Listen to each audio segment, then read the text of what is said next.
already living way beyond our means, especially in places like Northern Europe and North America.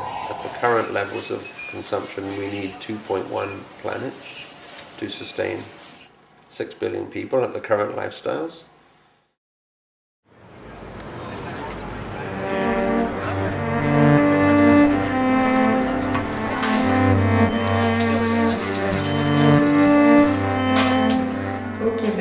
C'est quand même l'Amérique, enfin, il y a ce contexte-là, pas la malbouffe, mais en tout cas, ça revient moins cher d'aller chercher sa portion de frites ou son burger au McDo ou je sais plus quoi, juste en face, ou manger sa poutine, mais il reste juste des patates et du gras. Et ça revient moins cher. C'est ça le pire en fait. Mais c'est pas juste en Amérique du Nord, enfin, c'est vrai des fois dans de plus en plus de pays où on ne peut pas rivaliser avec ça en fait. Les cas d'obésité, c'est vraiment un problème de santé publique. En Amérique du Nord, il y a une étude qui a été faite, un aliment parcourt en moyenne entre 2400 et 2600 km avant d'être dans votre assiette. My belief is there is going to be a worldwide upheaval no matter what. We've gone too far along certain paths.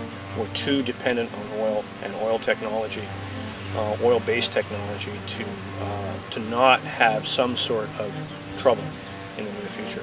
You've got to change something, either the number of people or the footprint of each individual human. It just doesn't work otherwise. So we can live without polar bears. We can't live without farms producing food on trees.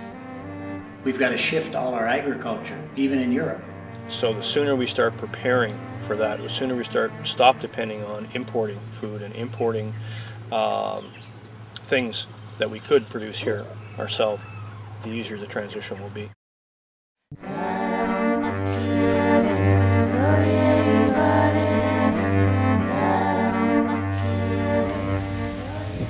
Ça a l'air de rien, mais acheter, choisir ce qu'on achète, choisir ce qu'on mange, c'est vraiment un gros pouvoir qu'on a. Mais en choisissant ce que je mange, j'envoie vraiment un message clair.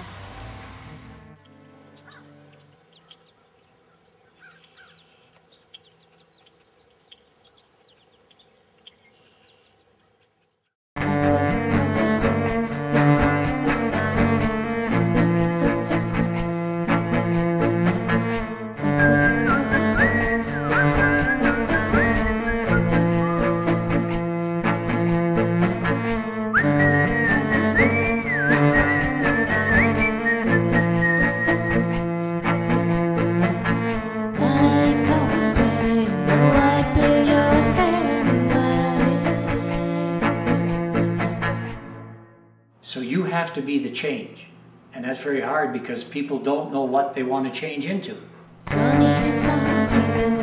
Most governments react to things. They're not proactive, they react to things. And I think in the last 3 years the governments in Canada have reacted to consumers wanting more organic, being more concerned. Right now there's a huge lack of government direction in moving us towards sustainable agriculture. The food movement, it's all about consumers and consumer activism, and also the organic farmers. They're the ones who are really making change.